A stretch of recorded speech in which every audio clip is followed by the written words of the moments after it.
This is Mark Sobel, U.S. Chair OMFIF. Today, I'm delighted to be joined by Ellen Zentner, Gregory Daco, and Marco Anunziata. Ellen is Managing Director and Chief U.S. Economist at Morgan Stanley and one of Wall Street's most highly regarded economic prognosticators. Gregory is Chief U.S. Economist at Oxford Economics. Our third panelist is my longtime friend, Marco Anunziata, formerly of the IMF staff, Chief European Economist at Unicredito, Chief Economist at GE, and somebody who now follows artificial intelligence, innovation, and its economic implications. The other day, I saw a tweet which amused me. So I asked our colleagues to put it up, and I thought it would serve as a good launching point for today's discussion. I'm looking forward to looking especially into your thinking on some of the current US and global fiscal and monetary policy debates and the outlook for inflation.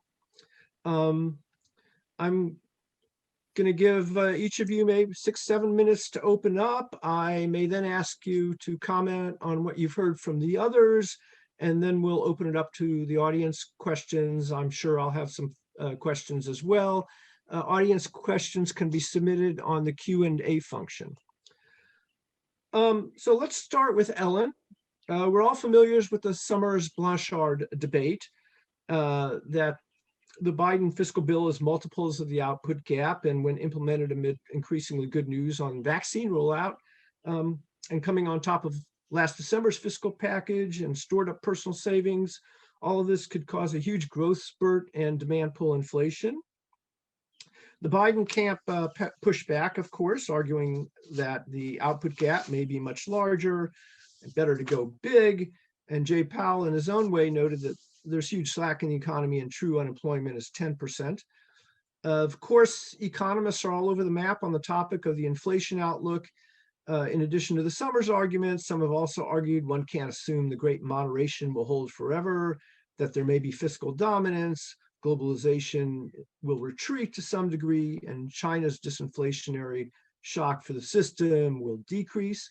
Others, though, point to slack, well-anchored inflation expectations, a flat Phillips curve, and that the expansion will result in higher U.S. imports, which will keep a lid on prices. And some say that the inflation will be temporary, reflecting supply-side constraints and base effects, and the Fed will look through these and can manage them under its flexible average inflation targeting regime. Meanwhile, the U.S. Yield curve has steepened, 10-year break-evens were at 2.25. The meaning of that is all well debated also. So Ellen, could you lead us off? What's your take on this debate and the outlook for inflation? And thank you for joining us today. Yeah, thanks, Mark. Thanks for having me. The Summers-Blanchard argument is substantiated when you do think about what the cumulative drop in output has been, probably on the order of $4 trillion or so, but we've got roughly $5 trillion plus in fiscal stimulus that has come through. So I understand the basis for the argument. You're also putting this stimulus in at a time when we don't have a balance sheet recession. That was something that dragged the outlook down for all of the last cycle. So you can have something like a larger multiplier effect coming through, and certainly more of that fiscal impulse going in to the economy and sort of money velocity finally meeting money supply. So I understand all those arguments, and there are valid arguments that at least should be thought about. But you know, the argument that Summers and Blanchard laid out was that the government and the Fed is not thinking of these things, and that is untrue. They have properly taken this into account and believe that, you know, let's think about the Fed. Chair Powell said, we just don't believe there will be sustained or persistent inflationary pressures from this fiscal stimulus. And he and Treasury Secretary Yellen and President Biden are all on the same page here, that as well, we've learned from the past when we have not put as much fiscal stimulus into the economy to battle deep downturns. We learned that in hindsight, we didn't do nearly enough after the financial crisis. And so it's better to err on the side of caution, much more desirable to put too much fiscal stimulus in than do too little. And we can go back in history where there's a very rich body of research that supports this idea that if you do too little stimulus to quicken the recovery, especially after deep downturns, the more lasting scars there are to the economy, and particularly when you look at the labor market. And so the Fed is also well equipped to battle runaway inflation. They've been little equipped to battle low inflation, but they're well equipped to battle high inflation. And so they'd much rather be on that side of the battle line. And so you're willing to take that risk. And so I would put all of my eggs in the basket of the chair, of the Treasury Secretary, and of the president in terms of who's going to win this argument. And of course, we've seen that with this latest fiscal package that has come through. And that fiscal package is important because it builds the bridge to a time when we are bringing jobs back hand over fist because we're opening up more and more of the service side of the economy, and we can allow that pent up demand come through and bring not all, but a good deal of those folks back to work. And so, when you mentioned, Powell talking about there still being huge slack in the economy and the true unemployment rate being 10%, well, he's absolutely right. Now, while the fiscal stimulus and pent-up demand for goods, really brought GDP back to its pre-COVID levels amazingly quickly. In fact, we're reaching that this quarter. And so on the output side, right, we're going to, in our estimation, we're at a positive output gap before the end of this year. That's very different than an employment gap, which is very important. The employment gap is going to be with us for quite some time. And the underlying unemployment rate is above 10% right now. And so there's an incredible amount of room for more substantial improvement. And the longer folks are unemployed, the higher the probability rises that they don't ever come back to the labor market. So we do need to get them back to work as quickly as possible. And by building that bridge again with the fiscal stimulus, getting us into the middle of the year when more jobs are coming back, we can transfer people away from that government support and back toward labor income. At least in theory, that's how these things work as you're coming out of deep downturns. In terms of just going back broadly to the inflation outlook, it is true that we're going to have very high inflation rates this year. We're going to meet 2.6% on core PCE in April and May of this year as we compare back to the very disinflationary, biggest disinflationary impact we saw last spring. That is temporary, and we do come back down off that near-term peak. But we believe that these inflationary pressures will be more sustained. Economists broadly, and as you noted, there is a big disagreement or a big divergence of views on inflation, understandably so. But we are well above consensus on where we'll be on inflation by the end of the year, at 2.3% for core PCE. The Fed needs to acknowledge these very big near-term inflationary pressures. So we think at their FOMC meeting next week, they'll revise those forecasts upward. But in the out years, they're going to likely continue to show that there's no lasting inflationary pressures. And that is steeped deeply in their DNA, a belief that the Phillips curve is flat, that there's very little persistence to inflation. And recognizing that means that all of these inflationary pressures we have are transitory. We believe that a good deal of the inflationary pressures this year will be transitory, so the economy opening up, but there are still remaining a lot of supply side constraints. But there are other components that will be more lasting, and the Phillips curve is flat when inflation is low. But when inflation is rising, it tends to steepen. And I'll just leave you with this. Some of the other longer term structural reasons why we think inflation will be higher is because, we call it globalization, not deglobalization, but some of these very longer run multi-decade trends, we can't just be complacent and assume that something like globalization, which played a significant role in pushing inflation down over time, will still be there going forward. Supply chains are shifting. That is a very slow process, but it means that we shouldn't assume they'll exert the same downward pressure on inflation going forward. I think that fiscal policy activism is here to stay. So things like minimum wage, policies meant to raise the labor share of profits over time, that will also play a role. The regulatory environment will also play a role, and demographics will also play a role as the drag from the aging population continues to recede. So these are some of the things that I'll leave you with. So we are in the camp of higher inflation and higher inflation that's here to stay. But I wouldn't put us in the camp of Summers and Blanchard where we have to worry about runaway inflation, because we always have to remember there's a Fed policy response to that.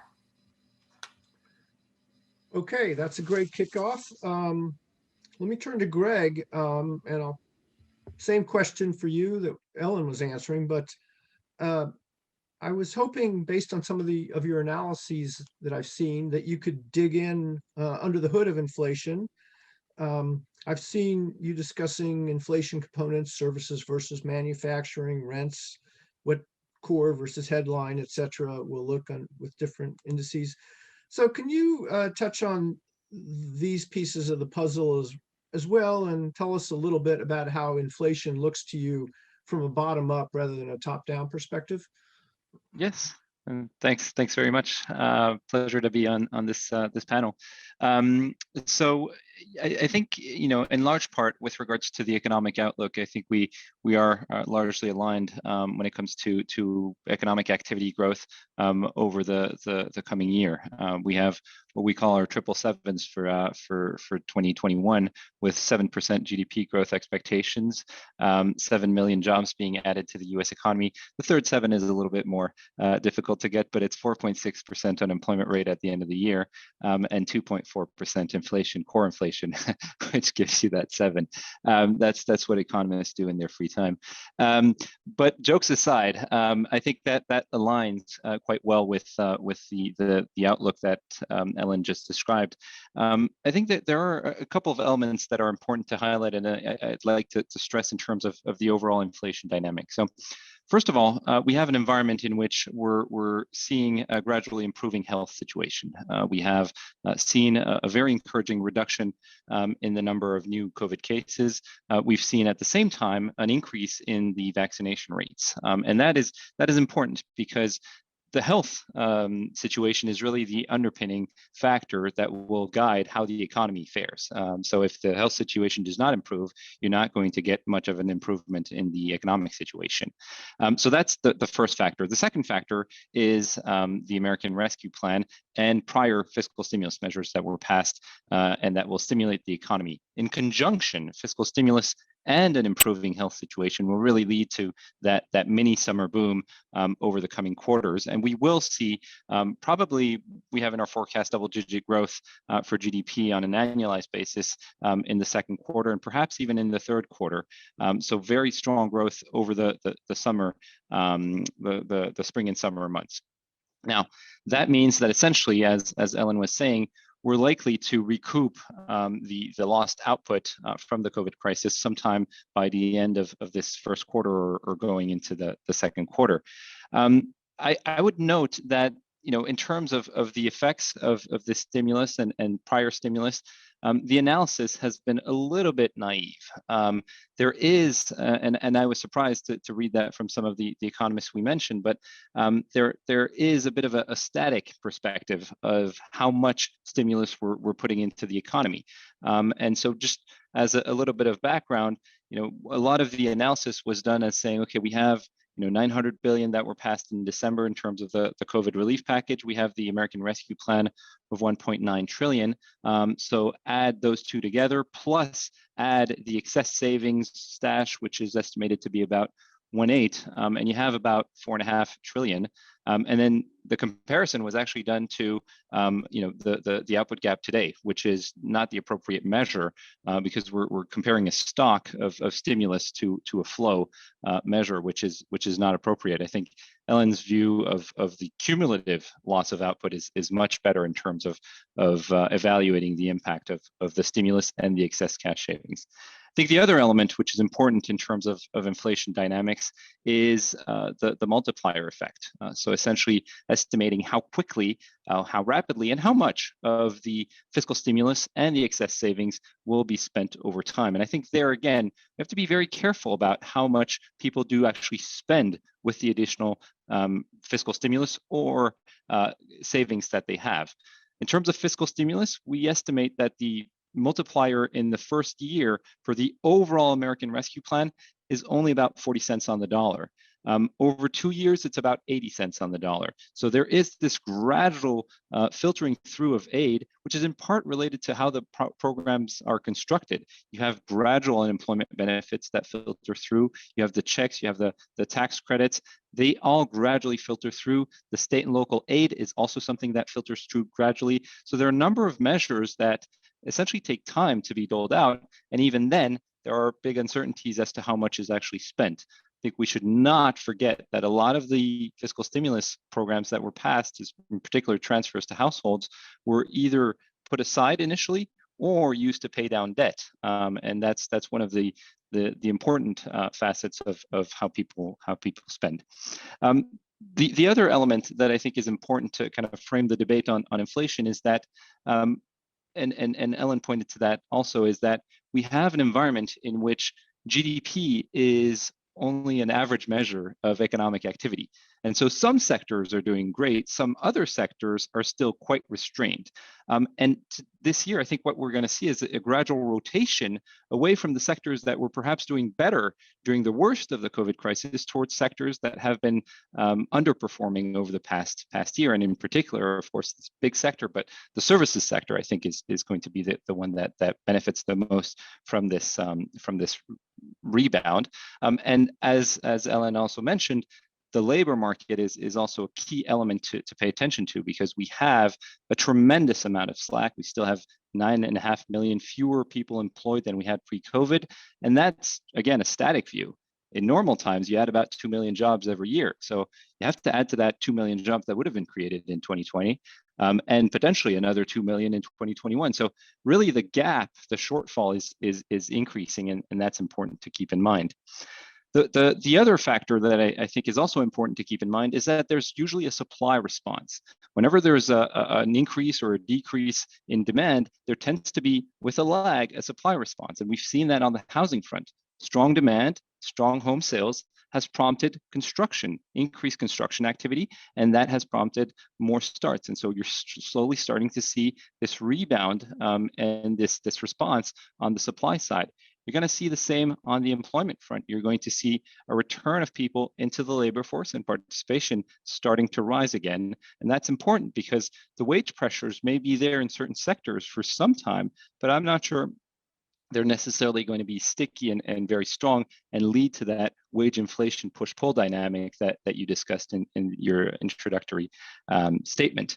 And then I think it's also important to keep in mind that there are structural weaknesses underpinning the inflation dynamic. We should not forget that prior to the COVID crisis, we had an unemployment rate at a 50-year low of 3.5%, and we were essentially seeing wage growth around 3.5%, maybe 3.5%, which was really underwhelming relative to where we are. So in the context of broader monetary policy and the Fed's objectives to have essentially a broad and inclusive labor market rebound, I think that component is also important to keep in mind, because policy will likely remain quite accommodative going forward. And then one final statement, which I'll make in terms of the inflation outlook, is that we have to keep in mind that a key factor that will prevent spiraling inflation is inflation expectations. And there are different types of inflation expectations. There are the market-driven ones, and there are the consumer or business-based ones. The market-driven ones did react quite strongly to the high likelihood of the American Rescue Plan being passed, but they have actually fallen back. If you look at the 5-year forward inflation expectations, they've actually fallen back. But at the same time, the consumer and business inflation expectations have risen a little bit, but not tremendously. And they remain quite well anchored. And I think that's going to be a key factor that prevents this risk of a spiraling inflation dynamic going forward. So I'll end on that and pass it back to you. Great, thank you for that. You reminded me, I find fascinating this whole multiplier debate. I think the IMF said it would be about 0.6. So Olivier Blanchard said maybe a mean estimate would be 1.2. It's such a major variable and everybody is really all over the map on this one. Let me turn to Marco to comment on the topic of the day. Any thoughts on what he's heard? Also, given your former European background, is this debate relevant for Europe, as a good Bundesbanker might have us believe? And then, given your work on productivity and technological change, do you expect artificial intelligence work pre and during the pandemic and post-pandemic to boost U.S. Potential growth, have implications for reducing inflation? And should we be expecting a major substitution of capital for labor? Thanks, Mark, and thanks for having me here. So let me start with some general remarks, and you will see I will diverge somewhat from some of the comments that Ellen and Greg have made. First of all, I think we need to keep in mind the overall size of the fiscal stimulus we're talking about is gigantic. And I hear what Greg and Ellen are saying, we shouldn't compare stocks and flows. We shouldn't focus on the output gap. We should look at the accumulated falling output. That's all true. But we're looking at something between 25 and 30% of GDP of cumulated fiscal stimulus when you count everything in.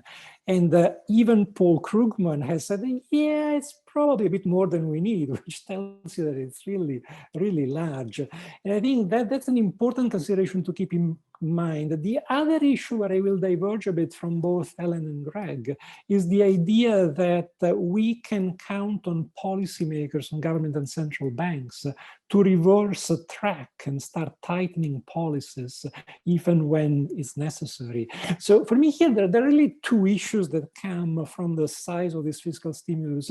One is, what is the risk that it will cause the economy to overheat and cause inflation to run up, not to a well-behaved 2.5%, but well beyond it.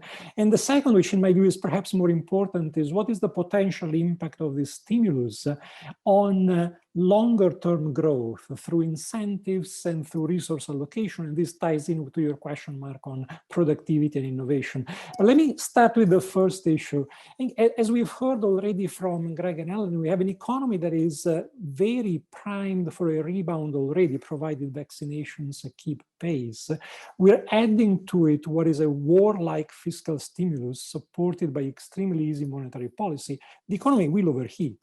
And in the short term, I think the supply will not be able to keep pace with demand, partly because some businesses have gone bankrupt, partly because the package is structured in a way where unemployment benefits and welfare benefits are enhanced to a point where they might undermine incentives to labor force participation. Now, the Fed and other central banks are assuring us that if inflation starts rising, they know how to keep it under control, and Ellen stressed it. And Greg pointed to the role of well-anchored inflation expectations. But you see, expectations depend on actual developments and on policy behavior. Now we have a Fed which is telling us that they will happily let inflation run above target for some time, but they're not telling us how high, they're not telling us for how long. Now, when inflation does move above target, this is not the kind of policy attitude that I think is conducive to keeping inflation expectations well anchored. So I am less sure that inflation expectations will remain well anchored once we move into a different regime of higher inflation and loose policy. Also, given that central banks have been unable to bring inflation to target from below, and they don't fully understand why, I don't think they should feel so confident, or we should feel so confident that they can easily bring it back to target from above. In other words, I tend to disagree with Ellen's statement that the Fed and other central banks were not well equipped to deal with low inflation, but we know they are already well equipped to deal with high inflation. I think we don't know, and especially importantly, we don't know how costly it will be to bring inflation under control if it does become runaway inflation. Now, I don't expect hyperinflation. I think a surge in inflation and move to a higher inflation regime will not be that bad.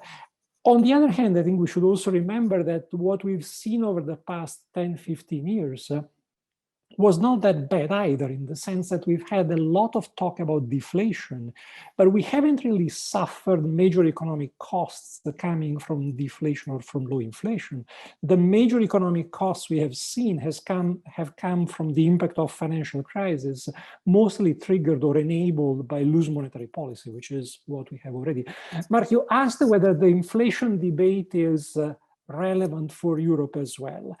And the answer is yes, mostly because econometric studies have shown again and again that inflation tends to be a global phenomenon. So yes, of course, there are differences across countries. Countries have their own dynamics, but inflation trends tend to be pulled to a very significant extent by global factors. So there's no doubt that Europe will not bounce back as quickly or as sharply as the US. Vaccine distribution in Europe is lagging. The policy response is not as strong. The European economy has some very well-known structural rigidities. So the response will be less dynamic, but we're still expecting a rebound in the Eurozone to about 5% growth this year and 4% the next. So there will be a significant rebound. And some of the structural rigidities that Europe is famous for might actually continue to hamper competition, so give an extra push to inflation. So not with the same gusto as in the US, but I think an inflation debate is warranted in Europe as well. My broader concern here, though, is that we're seeing policymakers and a number of economists also essentially affirming the principle that there is no binding limit to policy stimulus. We're seeing a de facto embrace of modern monetary theory. And the problem with this, in my mind, is simple, that budget constraints are unpleasant, but they focus the mind. If you can spend as much money as you want, there is no incentive to spend money well, to set the right priorities. And that's why I worry that governments will not be very willing and very quick to pull back when the time comes if this stimulus proves successive.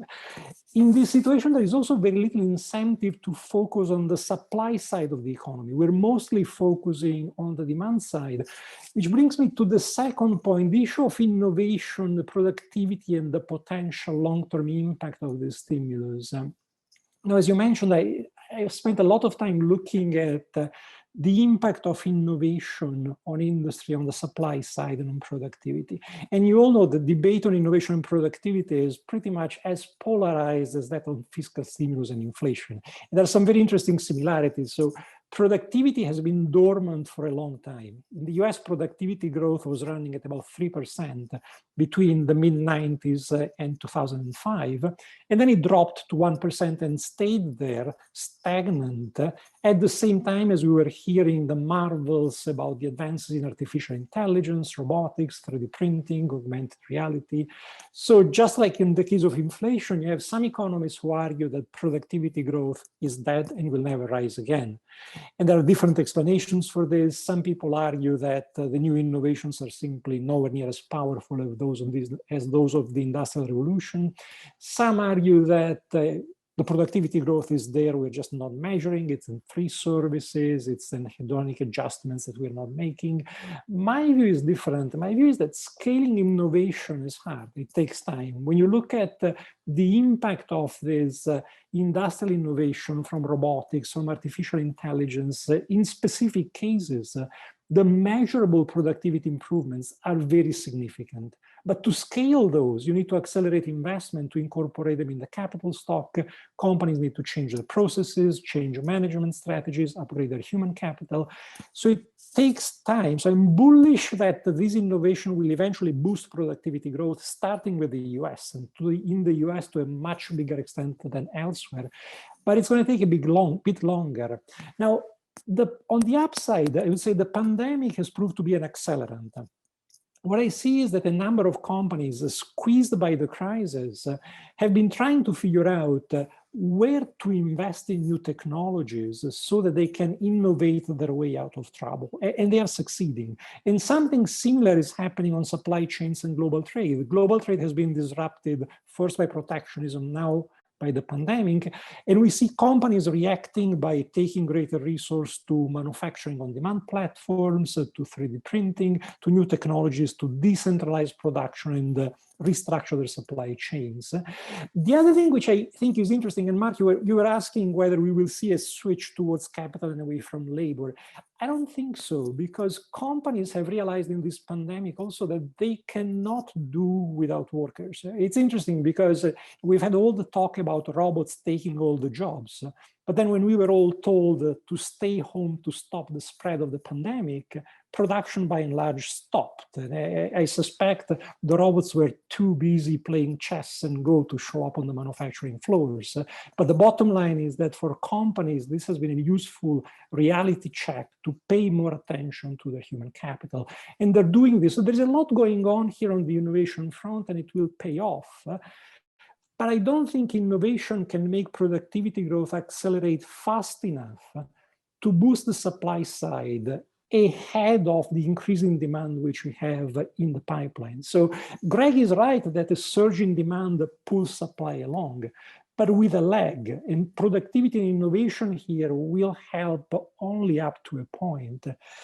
I'm also worried, and just a couple more remarks, I'm also worried that this kind of policy stimulus we're seeing could actually undermine the potential productivity increase that comes from innovation.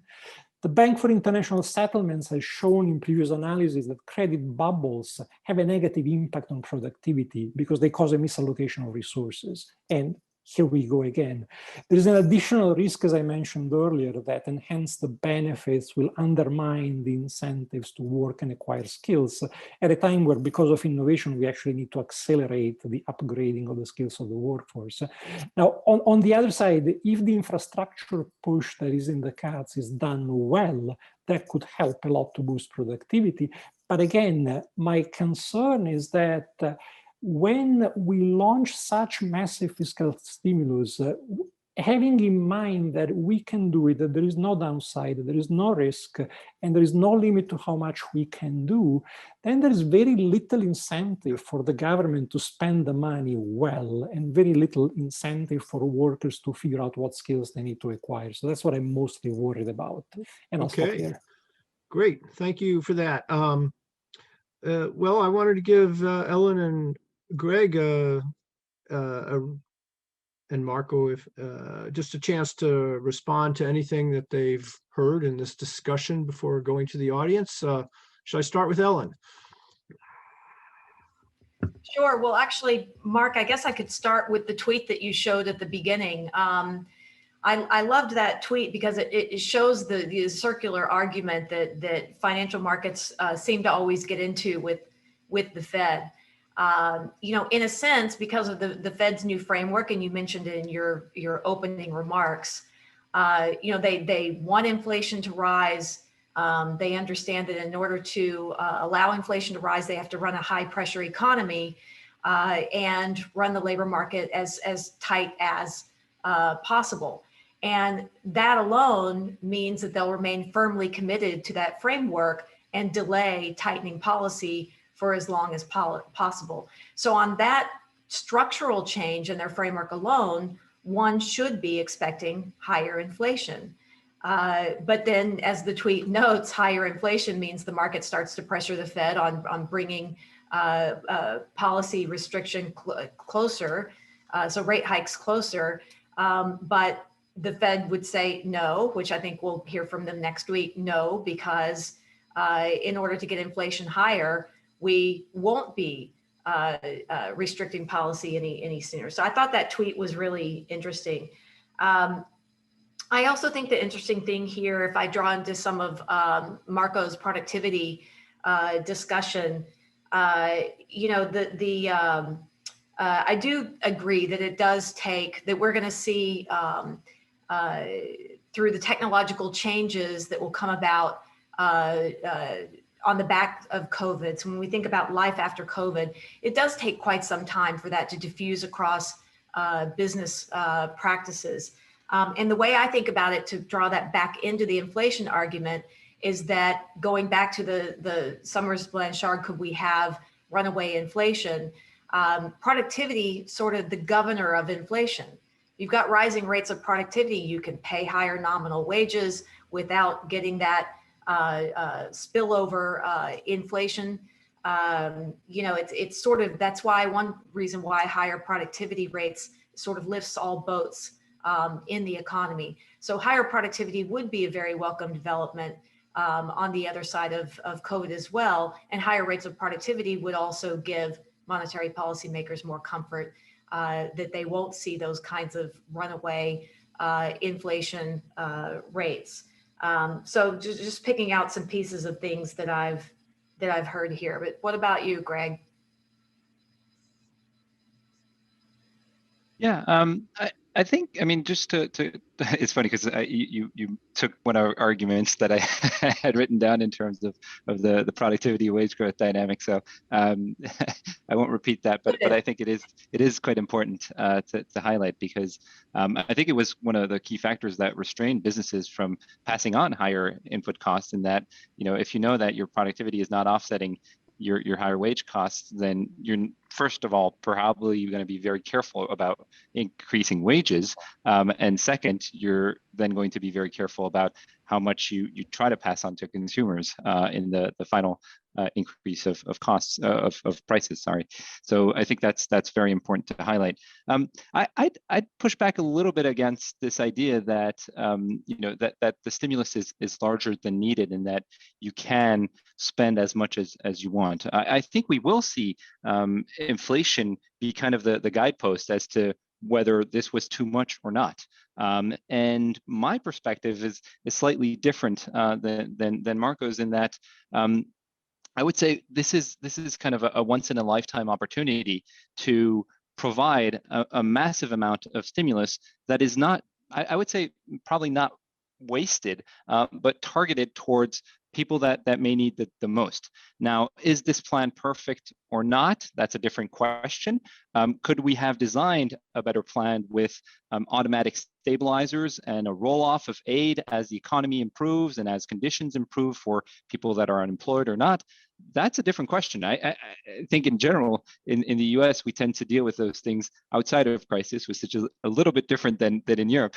But I think that is a good question to have, and something that we should be thinking about today as we progress over the next few years. How do we enhance automatic stabilizers? We know now that an income solution is probably favored versus a labor solution in the initial phase of a crisis, when businesses have no choice but to lay off people. So that's perhaps an element to consider in the future. But with the risk in terms of really seeing inflation, I think we will see inflation. And I think it will be sticky, as Ellen said. But I don't think it's going to be that damaging for the real economy. In my opinion, if you have inflation that's around 2.5%, that's not excessively damaging for the real economy. It represents a real serious risk and a consideration for financial markets. That's a very different development than what we've seen over the past few years. Over the past decade, we've essentially had glacial inflation under 2%, and the Fed had been struggling to bring up inflation. So it does bring about a new consideration for financial markets, and this rotation away from central banks being the only game in town to fiscal policy playing a greater role is something that we should all be conscious of. But I would tend to think that it's not just about raising rates and, you know, ending QE. Just communication from the Fed that it's considering tightening policy would be a big shift from where it currently stands. So I am a little bit opposed to the idea that we essentially have to necessarily tighten monetary policy as soon as inflation reaches 2.5 or 3%, because the risk is that inflation will spiral out of control. I'd be more in the camp of let's wait and see whether this is really disruptive and really something that is risky for the economy or not, and have the Fed react as it wants. And then just one final thing on the Build Back Better plan. I think that's something that should be part of this debate on inflation, because that plan is really geared towards infrastructure spending, towards research and development, climate change, and in general, productivity enhancing investment. And I think that should be really central to this debate, because that's potentially another $2 trillion plan, granted over 10 years, but it's still something that could bring the best of both worlds: stronger output and also stronger potential output, stronger increasing the capacity of the economy, and therefore alleviating some of the risks of inflation. But I'll stop there and send it back to Marco, who has his virtual hand raised. Just for a couple of very briefly, just to say that I agree that if we look at the inflation outlook of inflation moving to 2.5–3% in a well-behaved way, it would be great. I would love it. I am much less sure we can do it, because I'm much less confident that the increase in inflation can be controlled and well-behaved. Also because we talk about the reaction of the markets putting a check on the Fed, but the fact is the reaction of the market has never been well-behaved. The reaction of the market when they get worried tends to be a collapse in market values, after which the Fed traditionally panics and expands policy again, and the imbalances get bigger. So my concern is on our ability to fine-tune the increase in inflation. Fantastic. Okay, quite a few questions coming in. I had my own, but maybe what I can do is group the questions into two sets, one being more monetary financial market types of questions, and then the other being real economy. Let me start with the financial markets. I think Ellen alluded to this. It seems like the Fed and the markets are engaged in a bit of a tussle right now. The markets see liftoff earlier than the Fed is telling us. The SEPs next week are going to have to reflect higher growth. Is the FOMC or some of the members going to start pulling forward liftoff expectations, or re-engaging in taper discussions? So that would be kind of markets versus the Fed. There's questions about asset markets, froth, where are they headed? And then I guess another question is, in my mind, we had the taper tantrum in 2013, and it was violent, and it was stimulated by Bernanke's comments. But even if we're in a taperless world, it seems to me if the market gets it in its brain that there's going to be a big shift, you're going to see a big move. And whether the communication is perfect or not, we could see some considerable volatility. So those are just a few comments on the financial market side. So I'll let you offer any comments you have in this regard. I'll stick with this great order, Ellen and Greg and Marco. Great, thanks, Mark.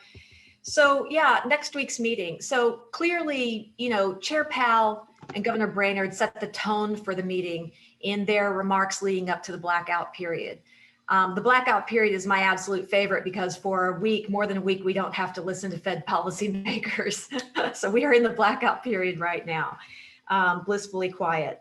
So the tone is right, more optimism, less downside risks, but still remaining firmly committed to that average inflation targeting framework and message that we're not going to raise rates or change policy for quite some time. And so that's what I think the summary of economic projections will also portray next week, where they have another opportunity to double down on that dovish message. How do they do that? Well, they are going to have to raise their growth forecast significantly. As you pointed out, we can see the staff forecasts that were presented pulled in an expectation of this big package. The delta on those forecasts was more than 1.5 percentage points upgrade to GDP for this year. And so it's likely that you're going to see a massive upgrade of their growth forecasts for this year. And that's just bowing to the fact that we've passed another huge stimulus package. Inflation, it's clear that if growth is going to be that much stronger, and we've already seen more inflationary pressures as we turn the corner into this year, that they're going to have to upgrade sharply their forecast for inflation this year as well. But the message there is that it can be taken from the fact that we don't think they're going to change inflation in the out years. So that will show that despite reopening of the economy, despite progress on the vaccine, despite another stimulus package and near-term inflationary pressures, it doesn't change the dynamic of how they structurally view inflation. And so in the dot plot, we also think that the median dot for 2023 stays firmly anchored at the lower bound. So no rate hike still through the end of 2023. That doesn't mean there won't be movement in the dots. We'll see at least a dot come forward into 2022. We'll see other dots drift upward for 2023. But it's not enough movement to send a different message with the dot plot. So I think taken all together, that's another way that they can use their communication to underscore to markets that this is a good start. Inflation expectations have risen. They're not nearly in the realm of what we would consider re-anchored at what's consistent with a PCE at 2%, inflation at 2%. And they'll continue to try to push back on markets that have been a bit too overly concerned that the Fed would start to move early. Now, this is going to be an issue for them all year, though. I mean, think about how robust the data is going to be this year as we continue to reopen. If we're going to get to GDP north of 7%, I think Greg said he's around 7%, I'm at 8%, who knows really how high it could go. Look how surprised we were last year. So the Fed's going to have this communication issue all year of trying to remind markets that there's not going to be some sort of sea change in how they're viewing how long policy could remain on hold. I'll leave balance sheet discussion for later if that wants to come up. Obviously, I keep talking about rate hikes, but balance sheet tapering needs to come before that. But let me allow Greg to hop in here as well. Yeah, I mean, I don't necessarily want to repeat these, but I would frame it in the following way, and I think bouncing off of what Marco said at the end of his recent comments, in that markets generally react very quickly and strongly, and oftentimes overshoot. And we saw it over the past 10 days with yields really surging, the 10-year bond yield rising above 1.6%, and then falling back on a number of elements really driving that rise, both higher inflation expectations, then higher real yields, and then I think gradually this realization that we're going to be more in this fiscally driven environment than a central bank driven environment going forward.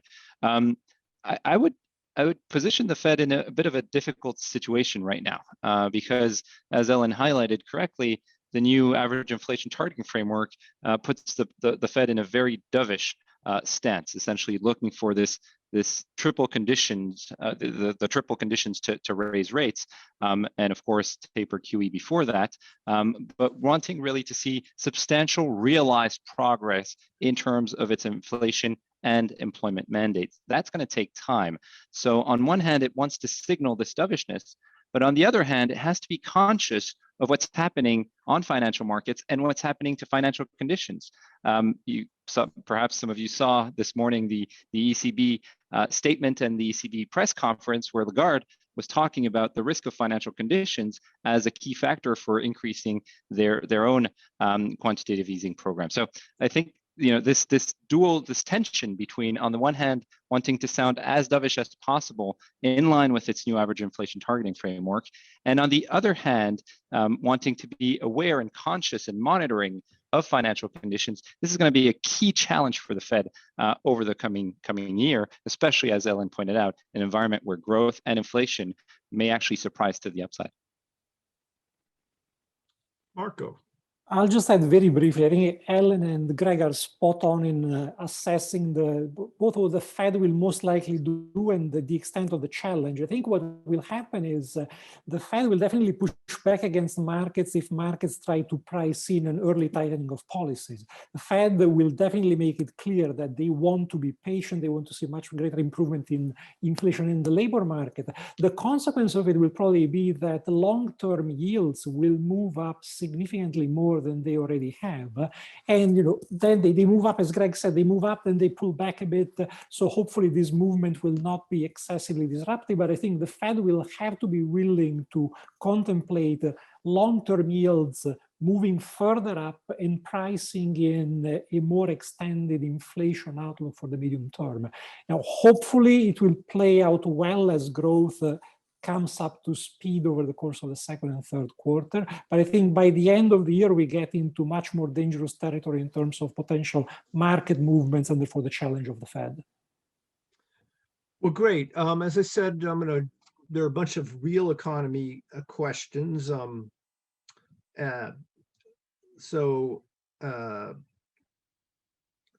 relate to what are the implications of this stimulus for trade? If there's excess stimulus, will this cause zombification of the economy? There are questions about what does this mean for debt dynamics? There are questions about, well, we have all the stimulus now, but eventually we're going to have to taper the fiscal as well. And what will that mean for the economy? Marco's comments just in my mind raised a question about fiscal dominance. Anyway, there are issues there that people could spend hours upon. We have 10 minutes. So those are a bunch of topics. I'll let you react to whichever one of them strikes your fancy. Ellen. All right, so I'll try to be brief, but I'll focus on the debt dynamics. I mean, I think it's a very, very important question. And I'm always mindful of the great work that Reinhardt and Rogoff did on this, that looking at, across many countries and historical experience, when debt to GDP gets to certain levels, you do depress longer run potential growth in the economy. And why is that? Because at some point you have to get your fiscal house in order.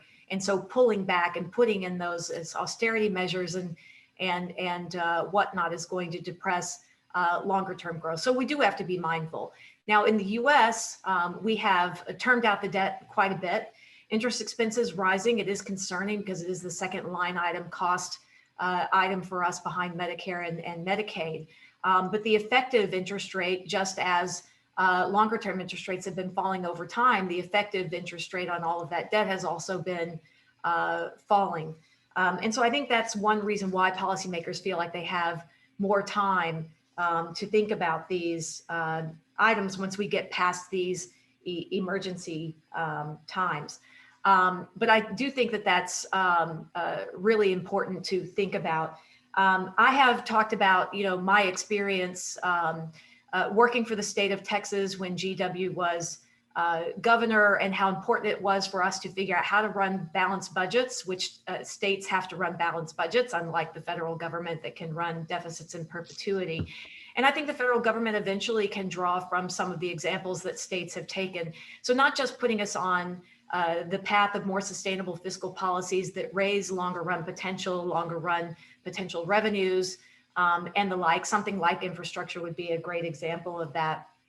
But also doing something like taking debt related to deep downturns. So COVID, a good example of that. Debt that was issued related to COVID, segregating that into separate account, dedicating a specific revenue stream to paying that down over time. And of course, terming that out as long as possible to take advantage of these low interest rates.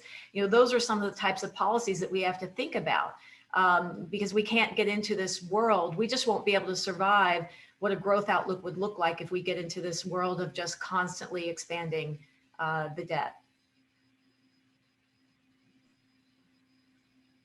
Absolutely. Greg, please. Yeah, I'll just bounce off of one of the elements that Ellen mentioned in terms of debt dynamics. I think it's important to note that in the current context, and assuming there is no Build Back Better, which I think there will be, but assuming there is none, next year will be a year of tremendous fiscal consolidation. The amount of fiscal stimulus will drop quite tremendously. Just as a reference point, we're expecting the fiscal budget deficit this year to be about 3.4 trillion. Last year was 3.1 trillion.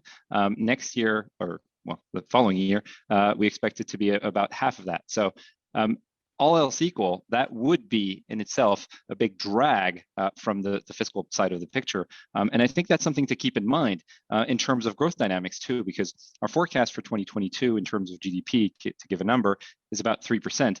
The year after, it's about 1%. So, in the absence of additional fiscal stimulus, we're going to see a big drag from the fiscal impulse.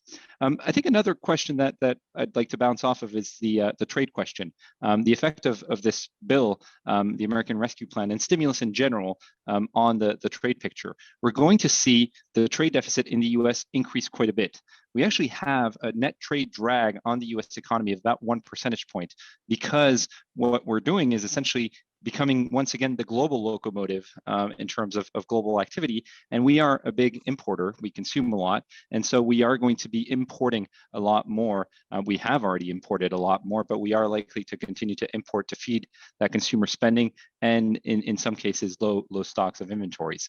So that's going to be a drag on the economy, and that's going to lead to a widening current account deficit to about 3.5–4% of GDP over the course of the year. I think that's something to keep in mind in terms of the international dynamics.